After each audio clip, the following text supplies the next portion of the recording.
आज ही Doubtnut app download करें। Doubtnut पर होगा अब आपके सभी मैथ्स, केमिस्ट्री, फिजिक्स और बायोलॉजी डाउट्स का सफाया। बस अपने क्वेश्चन की फोटो खींचो, उसे क्रॉप करो और तुरंत वीडियो सोल्यूशन पाओ। Download now. आज का हमारा प्रश्न है गुरुत्व त्वरण की परिभाषा करो, और दूसरा इसमें दिया है प्रयोग द्वारा सिद्ध करो कि वस्तु का द्रव्यमान चाहे जो भी हो सही पृथ्वी पर उसी त्वरण से गिरती हैं, सभी उसी त्वरण से गिरती हैं। तो पहला हम यहाँ पे ए प्रश्न जो है वो हल करते हैं। उसमें पूछा है गुरुत्व त्वरण। तो देखो गुरुत्व त्वरण क्या होता है वो हम यहाँ पे देखते हैं। पृथ्वी आकर्षण बल लगाती है, ठीक है। पृथ्वी जो है वो किसी भी वस्तु पर आकर्षण बल लगाती है। तो आकर्षण बल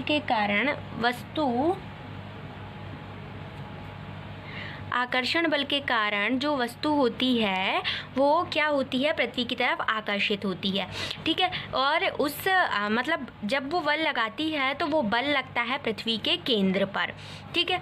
मतलब कि यहाँ पे कोई वस्तु है, ये मान लो पृथ्वी है, ये इस पर आकर्षण बल लगाएगी तो ये जो वस्तु है वो यहाँ पे किसकी ओर आकर्षित होगी, इसके केंद्र की ओर आकर्षित होगी, ठीक है। तो केंद्र की ओर आकर्षित होती है तो यहाँ पे इस बल के कारण एक त्वरण उत्पन्न हो जाता है जिसको गुरुत्वीय त्वरण बोला जाता है। पृथ्वी कौन सा बल लगाती है, पृथ्वी लगाती है गुरुत्वाकर्षण बल।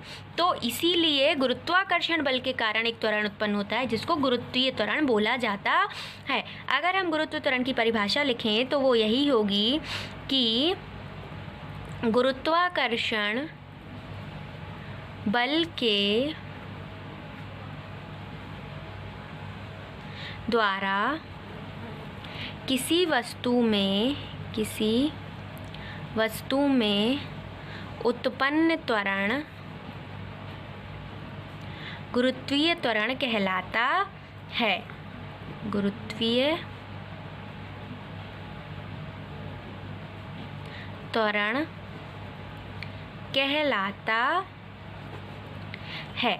देखो ये हो गया अपना गुरुत्वीय त्वरण की परिभाषा। अब गुरुत्वीय त्वरण का मान होता है गुरुत्वीय त्वरण का मान होता है 9.8 मीटर सेकंड का वर्ग। ये होता है गुरुत्वीय त्वरण का मान, और इसको हम दर्शाते हैं किससे, इसको हम दर्शाते हैं स्मॉल जी से, इसको दर्शाया जाता है, ठीक है। अब हम यहाँ पे मैं दूसरा प्रश्न प्रयोग द्वारा सिद्ध करो कि वस्तु का द्रव्यमान चाहे जो भी हो पृथ्वी पर वह उसी त्वरण से गिरती है।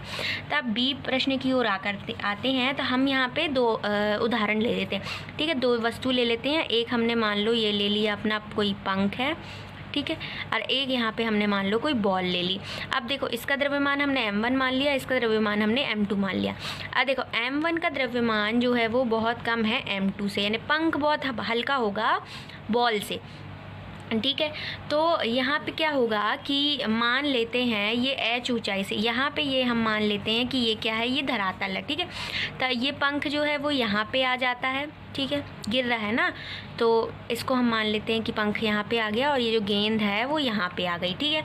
तो अब क्या होता है कि ये h ऊंचाई से मान लो ये गिरती है, ठीक है, h ऊंचाई से मान लो ये गिर रही हैं। तो अब क्या होता है कि यहाँ पे एक बल लगेगा, क्योंकि नीचे आ रहे हैं तो बल लगेगा, वो होगा F बराबर mg। अब यहाँ पे पहले वाला है तो F1 मान लो, इसको m1 मान लो। अब देखो गुरुत्व इस बल के कारण, मतलब इस जो अब बल लग रहा है उसके कारण यहाँ पे त्वरण उत्पन्न होगा, वो होगा g, ठीक है। ठीक ऐसा ही इसमें होगा F2 बराबर होगा m2 जी। हमें यहाँ पे बताना क्या है कि किसी वस्तु का द्रव्यमान चाहे जो भी हो पृथ्वी पर वह उसी त्वरण से गिरती है। अब ये तो इसमें अगर हम मान लो हवा का प्रतिरोध नगण्य है, हवा का प्रतिरोध यानी यहाँ पे हवा कोई रुकावट नहीं डाल रही है, हवा का प्रतिरोध नगण्य है।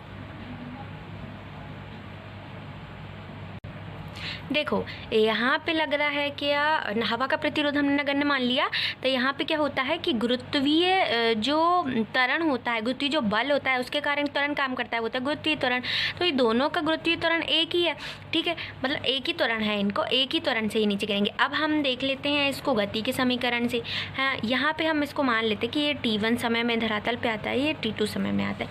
तो गति का समीकरण क्या होता है, गति का समीकरण होता है s बराबर ut plus half G T square हम मान लेते हैं, क्योंकि यहाँ पे जो त्वरण है वो जी है। ठीक है, तो अब यहाँ पे हम क्या करेंगे, मान लेते हैं इनका प्रारंभिक वेग जो है वो 0 है, 0 मान लेते हैं। तो क्या होगा, ये वाला टर्म ये तो पूरा 0 हो जाएगा। तो अगर इसकी हम ऊंचाई निकालें तो ये कितनी हो जाएगी, 1/2 जी टी का वर्ग। तो ये हो जाएगा पहला, यानी कि पहले पंख के लिए। यहीं पे हम दूसरा निकाल लेते हैं, तो H2 बराबर हो जाएगा जी टी 2 का वर्ग।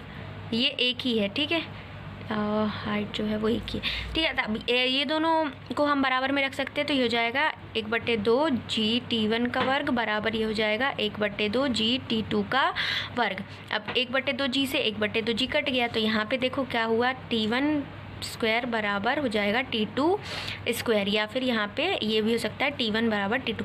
यानी ये एक ही समय में गिरती हैं, इनका द्रव्यमान अलग अलग है तो भी यह एक ही समय में गिरती हैं और इनका त्वरण भी समान रहता है।